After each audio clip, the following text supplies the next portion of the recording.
கண்மணியை குளிக்க வைக்க போகிறாங்க. என்ன கஷ்டப்படுறேன்னு சொல்லி நீங்களே பாருங்கள். ப்ரூனோ வந்து குளிக்க வைக்கிறதுல எந்த கஷ்டமும் இருக்காது. ஏன்னா பெல்ட்டை எடுத்து நாங்கள் குளிக்க வைக்க போகிறோன்னு தெரிஞ்சாலே ரொம்ப சமத்தாக காமிச்சு தருவாங்க. தண்ணி ஊற்றும் போதும் சரி, சோப்பு போடும்போதும் சரி, கஷ்டமே இருக்காது. ஆனால் ப்ரூனோவை குளிக்க வைக்கிறது தெரிஞ்சதுமே கண்மணி அதுக்கு முன்னாடியே உஷாராயிட்டா. வீட்டுக்கு பின்னாடி போய் மறைஞ்சு இருந்துட்டு இருந்தாங்க. அப்புறம் நானும் அண்ணி இருந்ததுனால இந்த பக்கம் அந்த பக்கம் போய் விரட்டி பிடிச்சி ஒரு வழியை அங்கே கொண்டு வந்துட்டோம். குளிக்க வைக்கிறதுக்கு முன்னாடியே அவ்வளோ போராட்டம் பண்ணணும்.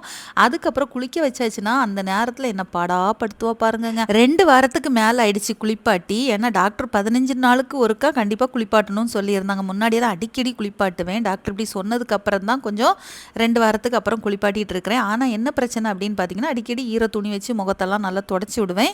இப்போ கொஞ்சம் மழைகள் தொடர்ந்து இருந்ததுனால தொடர்ந்து எனக்கு குளிப்பாட்டவே முடியல.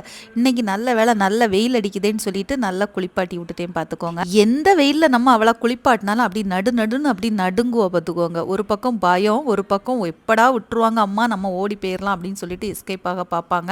வலுக்கட்டாயமாக தான் பிடிச்சி இழுக்கணும் பார்த்துக்கோங்க. இதனாலே எனக்கு குறுக்கு வலி குறைஞ்சி இருந்தாலும் அப்படியே மீண்டும் வந்துருச்சு. இன்னைக்கு நல்ல பேக் பெயின் ஆயிடுச்சு. அவளை குத்த வச்சு இருந்து குளிப்பாட்டுறது சாதாரண விஷயம் கிடையாது. எப்படா மழை நிற்கும், எப்படியாவது பிள்ளைங்களை குளிப்பாட்டணுமேனு காத்துட்டு இருந்தேங்க. இன்னைக்கு என் வேலை நல்லபடியாக நடந்துருச்சு.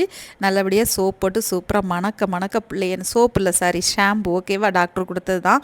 இந்த ஷாம்பு போட்டு சூப்பராக குளிப்பாட்டி எடுத்தாச்சு. இதுக்கப்புறம் இனி என்ன பண்ணுவாங்க, அப்படி பளிச்சுன்னு வெள்ளேன்னு இருப்பாங்க. 2 வாரத்துக்கு அப்புறம் இன்னைக்கு நல்லா குளிப்பாட்டினதுனால நல்லா சொர்க்கமாக இன்னைக்கு ஒரு தூக்கம் போடுவாங்க பாருங்க.